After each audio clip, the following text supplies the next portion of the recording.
So let me tell you a story, a true story. All my stories are true. In the second year of Home Sweet Home, we had 4 kids, and it was a Shabbos that somebody called me up and said, I can give you a few free rooms in what was then the Homowac Hotel.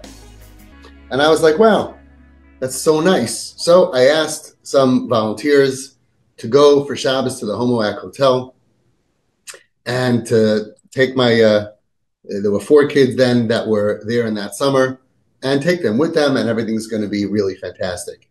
And so they got there, and it was actually very empty. The hotel was empty in those years. It was kind of at the end, and it was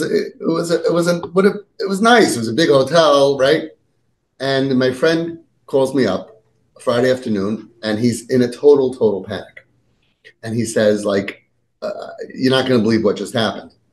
He says, I'm sitting in the lobby, and it's empty. And all of a sudden a bus pulls up. And then a bunch of teenage girls start streaming into the hotel. Teenage girls who are clearly not religious, tank tops and shorts, and 4 boys that we have there. It was like, I don't know what tefillah they said, but, 50, 100, 150, 200. Turns out that one of these Kirov places did a summer trip or a summer few weeks with girls to be makar of them.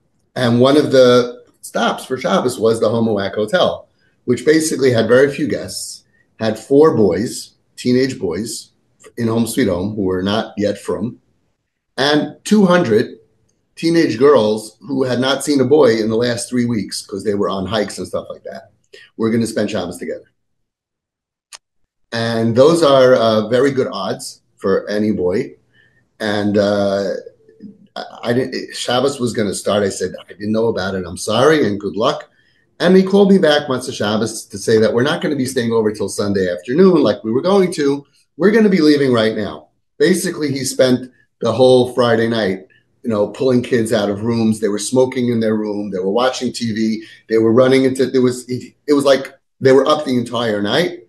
These kids, these 4 guys they played basketball, and one guy hit a good shot, and all of a sudden, and my friend, the volunteer, was with them, and all of a sudden they hear like 200 girls applauding. And he looks up, and they were all watching down, and it was an impossible situation. And the way that we dealt with it was, although he was like trying to keep them whatever, there was no criticism. There was no looking down at them. There was no thinking that they're bad. We looked at them that they're normal and they kind of won the jackpot, but let's try to be civil and get through the Shabbos. And when they came to me, Matzah Shabbos to stay by me, and Sunday, there was no criticism and there was no looking at them as bad. These kids are all of them. Today, it's 20 years later. They're they have families. They're working. I know them personally. I'm very proud of them. When kids are in a certain situation in their mindset, they're going to behave what for them is normal. To yell at them and to criticize them and to be like, what are you doing? How could you do this? It just becomes noise to them. And they conclude, you don't understand me. You don't understand me. We can't be that noise. And that's what a lot of people giving advice, they don't understand. We have to look for 5 years later, 10 years later. And these kids, when they turned around in a very short period of time, it was these situations that allowed me to hook into their nefesh, because I didn't look down at them and I didn't criticize them and I didn't think that they were bad, even though they did certain bad things. And they saw that I got you, but let's move on. And even when they broke the rules in Home Sweet Home, that was the same attitude. And that's when we can look back. We try to avoid bad situations, but when there's a bad situation, kid gets arrested, kid steals a car, steal money, all kinds of very bad stuff. We don't teach consequences because they're like this because someone already taught them about consequences and someone hurt them a long time ago. It doesn't go into their brain. We don't represent the world to them and the police and defend them and say, this is illegal. And of course, what do you want from him? We don't say normal. Because if they could hear and internalize normal, they heard those messages their whole life. When they were 10 years old, they knew what was normal. Now, unfortunately, they look at themselves like a rebel, like there's normal, normal doesn't work for me, and now I got to figure out this new world. So instead, we bond with them. We bind ourselves to them saying, I totally understand you. This must have been really hard for you. And then they feel understood. It's not just unconditional love. It's not unconditional like, which I like that very much. I like you, but it's unconditional understanding. Like, I really understand you. You're not bad. I believe in you. Unconditional belief, unconditional trust. And the worse they are when we use these tools, that's when they get helped the most. When they look back, they'll be like, remember that time that I stole on Amazon? And this is actually true stories that I'm thinking of. A guy stole someone's credit card, bought something on Amazon, had it delivered to a neighbor, then stole the package. And then he had this expensive watch, and then he went ahead and pawned it off, and he got busted. And when his father went with him, put his arm around him, to the pawn shop and said, listen, he's really such a good kid. He made a mistake. He got wrapped up in this. Can you please get it back to us and give us back? And he went to the cops and he pleaded on his behalf as if he's a tzaddik, because he knew deep inside he is. That's the roisha, the impression that fixed the piece of the kid that was broken in the deepest part of him. So we're not a shmata. We're not boosting bad.